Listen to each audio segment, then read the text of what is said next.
Bonjour et bienvenue sur les petits tutos à l'arrache d'Alain. Aujourd'hui, je vais vous parler de ce petit poste. C'est un UV-K5, d'accord, de la marque Guangcheng.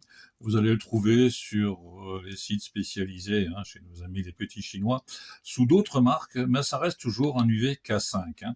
Ce petit K5 a une particularité sur un de ses menus qu'on trouvera dans le menu fonction 4 et qui va nous permettre de scanner une fréquence et de la cloner. Autrement dit, on scanne la fréquence et on pourra la sauvegarder. D'accord?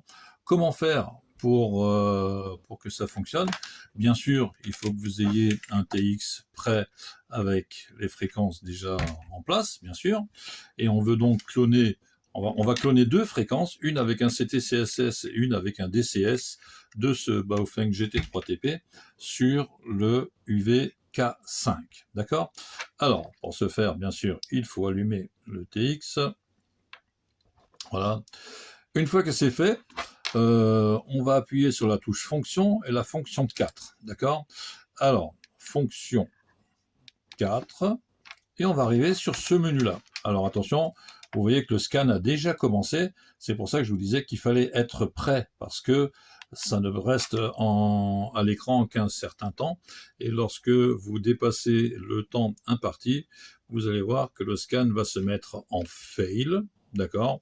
Et si vous laissez la machine continuer à faire son boulot, elle va revenir automatiquement, systématiquement, sur le menu memory, là où j'étais lorsque j'ai démarré le TX. D'accord?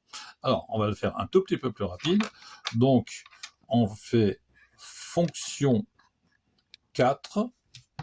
Pendant le scan, je vais appuyer sur le bouton PTT de mon TX, et là on voit par exemple que je suis calé sur une fréquence avec un DCS. Ok, je peux relâcher la fréquence. Alors, vous avez vu que ça tient qu'un petit moment, hein, ça tient que quelques secondes. Hein. Ok, mais je vous ai montré que ça fonctionnait avec un DCS. Je vais rechanger de VFO et on va faire la même manip pour vous montrer que ça scanne également donc les CTCSS scan. Ok, je pompe et j'ai bien ici une fréquence avec un CTCSS, d'accord? CMP, ça veut dire scan complète. Hein. Ok.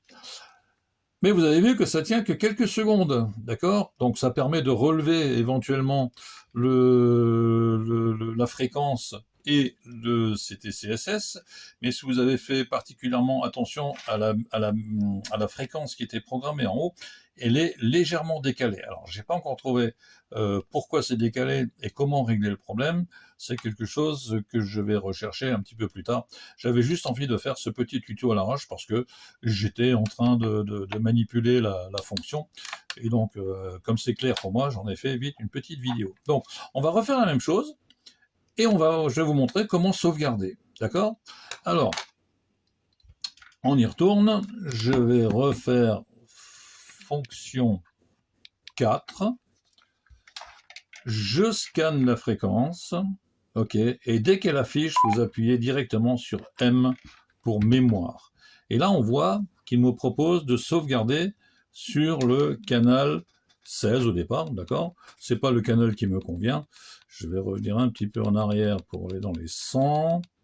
Ok, dès qu'il y a écrit CH là, c'est que votre canal est déjà occupé, hein, donc il faut pas valider parce que sinon vous allez effacer la mémoire qui est déjà en place. Hein. C'est pas comme sur le Baofeng où il faut effacer la mémoire si c'est ce numéro-là qu'on veut, d'accord?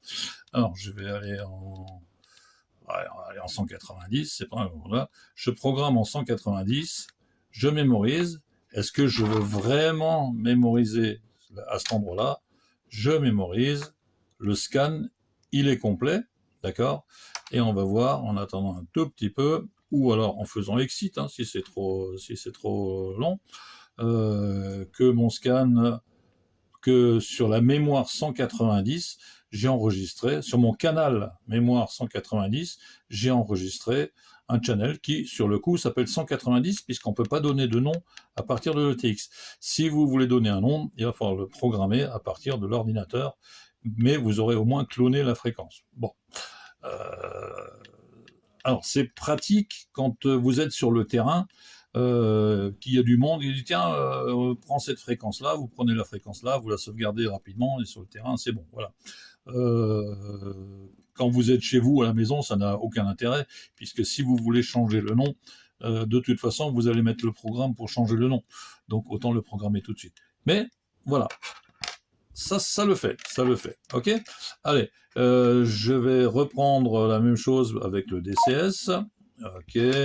Je reviens sur fonction 4. Je scanne. J'appuie. Je pompe. Donc voilà, une fréquence avec un DCS. Mémoire pour dire ok, je vais sauvegarder. Du coup, je vais sauvegarder pas sur un canal. Ah bah tiens, par exemple, si. Je peux sauvegarder sur le 190. Hein. Je peux sauvegarder sur le même canal et l'effacer, contrairement au Baofeng où il faut d'abord effacer le canal et ensuite il faut réenregistrer. Là, vous pouvez réenregistrer directement par-dessus. Allez, on va le refaire vite fait. Fonction 4. Je pompe à côté sur l'autre TX. Ok. Je fais mémoire. Je veux valider le 190, je dis mémoire. Vous êtes sûr de vouloir sauvegarder? Oui, oui. Je continue. Le scan est complet. OK. Et en faisant exit ou en laissant faire la machine, voilà, j'ai la nouvelle fréquence que j'ai écrasée de l'ancien canal 190 que je venais de programmer juste avant. Donc, attention, lorsque vous sauvegardez vos mémoires, de ne pas vous embrouiller et d'écraser des mémoires qui existent déjà et auxquelles vous tenez. Voilà. J'espère que j'ai pas été trop long et puis que vous allez voir, hein, c'est très simple à faire, hein, exercez-vous, hein, préparez-vous et vous allez voir, ça fonctionne très bien. Voilà, 73 à toutes les stations. À bientôt pour un autre tuto sur un autre menu de l'UV-K5. Voilà. Et n'oubliez pas de venir sur le groupe UV-K5 France. C'est un groupe sur Facebook qui est ouvert depuis quelques jours là, hein, et qui commence petit à petit à donner des petites explications sur lesquelles vous trouverez déjà des vidéos sur une présentation, sur le logiciel de programmation, etc., etc. Ça commence à se remplir, il commence à y avoir du monde. Hein. On est finalement déjà beaucoup d'utilisateurs de UVK5. Voilà.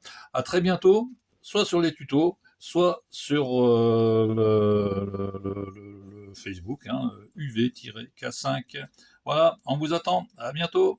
Tchuss.